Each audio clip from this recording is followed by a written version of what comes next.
What's up, everyone, and welcome back to the MMA camp. Today, let's get started. The Ultimate Fighter 33 will be coached by Daniel Cormier and Chael Sonnen. Colby Covington will join Chael's coaching team, he discloses. In an interview with MMA Junkie, Chael stated, "The head coach will be Clayton Hires. Clayton Hires is my coach. He's my mentor. He is not my assistant, ever. He will be the boss. I will have on the jersey Clayton's team. It will consist of me. It will consist of Cowboy Steve. He's going to do what generally Mike Dolce would do in terms of helping with these guys with their weight, their nutrition, their strength, and conditioning. I would never do an Ultimate Fighter without bringing the greatest grappler, Vinny Magalhaes, the last man to beat Gordon Ryan, I might add. And he beat Gordon easily. That's just the truth. It was either 70 or 71. It was not even close. Vinny never got credit for that. Last human being to defeat Gordon Ryan. And Colby Covington. Colby is going to come in. Colby is such a wonderful mentor to people. This is what people don't know about him. He does all of this on the side. He gives back. He goes to camps. He goes to college wrestling rooms. He goes to the training sessions,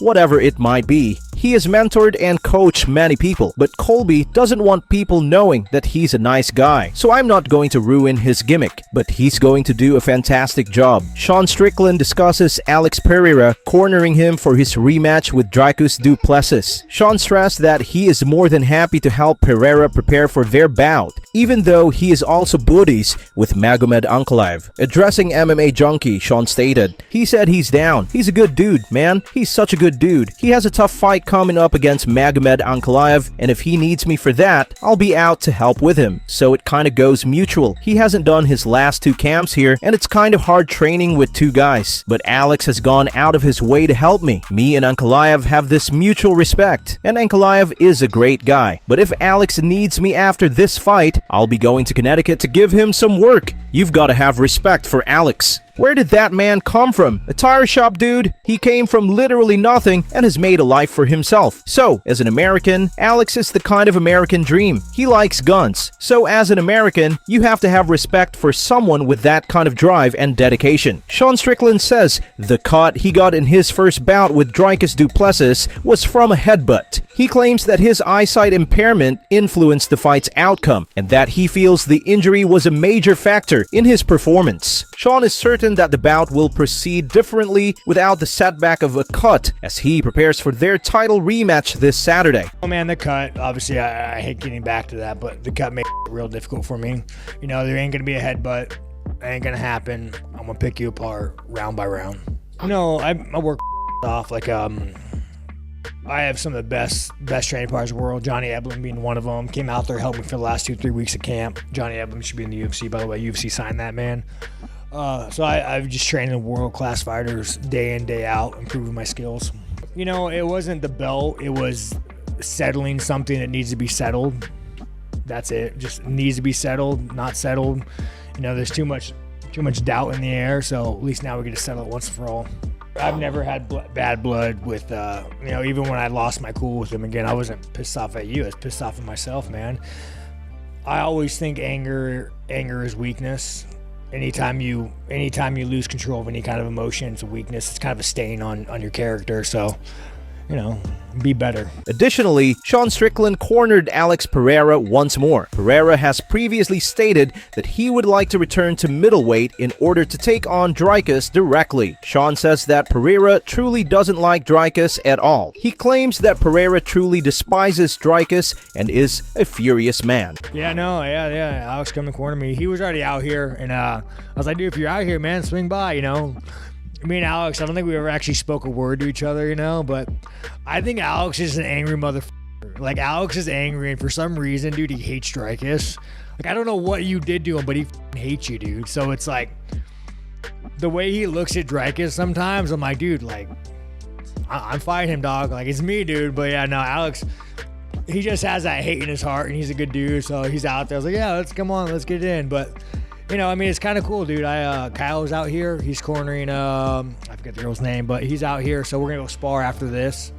So, like, we got a lot of guys out here from different gyms that we train with. So it just kind of feels like I'm back at home. Oh, man, I love, dude. You know, I'm more money, more happy. You know, if you're not poor, you're not allowed to be depressed. So it just, you know, the good thing about winning fights, besides, like, the pride aspect, it's knowing that knowing that you have like life security, and that's what, like, when you wake up and you think, man, how am I gonna get this done next month? That's like when life becomes bad. But like me, I'm in such a good position to where, like, I just love what I do, man.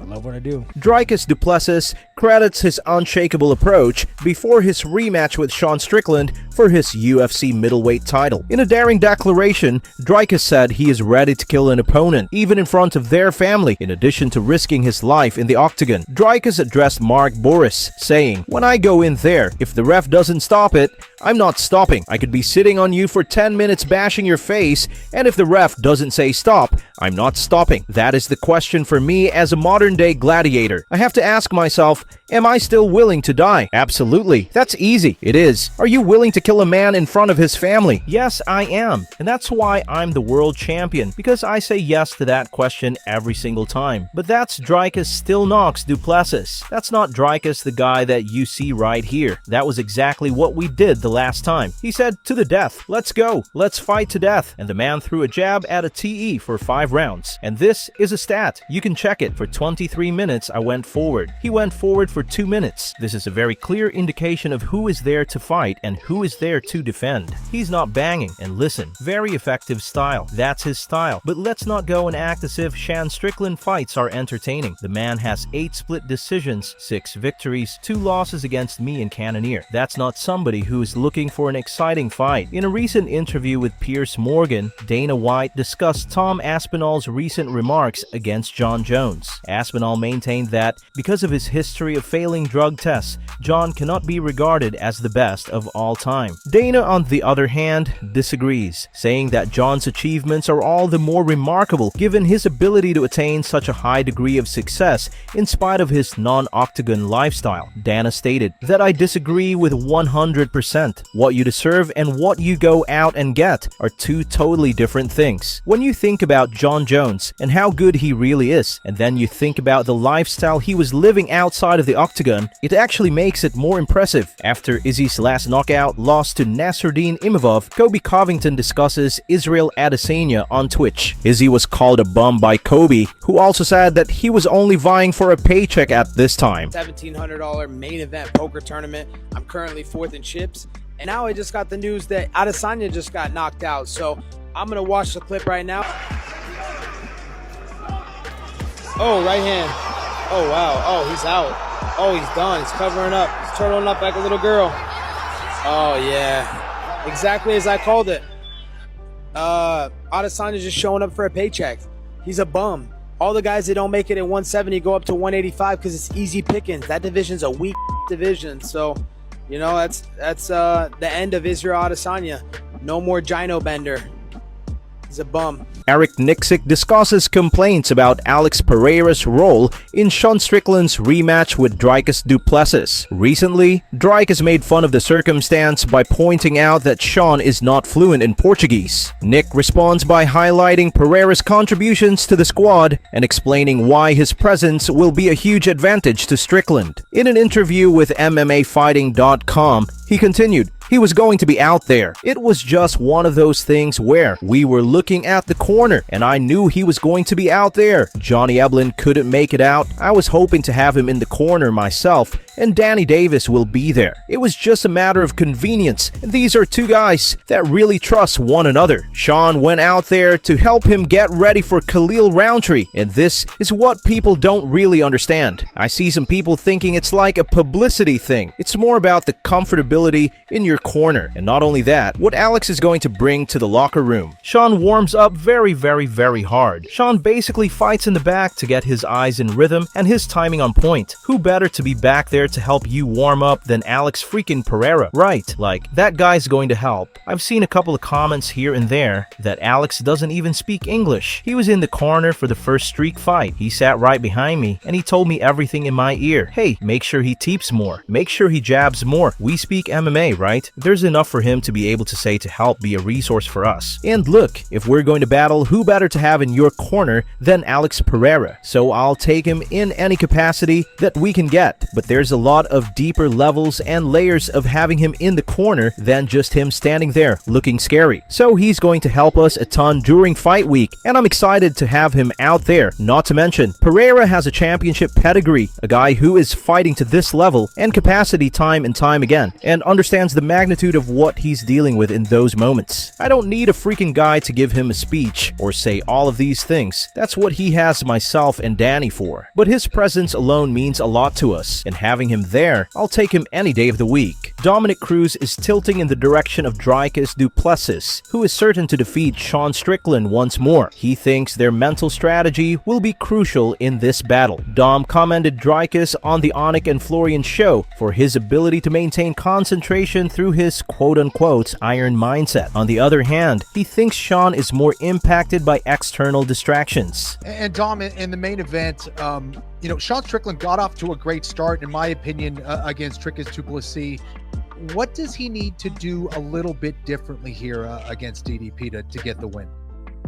Well, what I love about this matchup is it doesn't come down to the tools necessarily. It comes down to the mindset. And I think DDP just has such an iron mind, is the best way to put it. It is iron.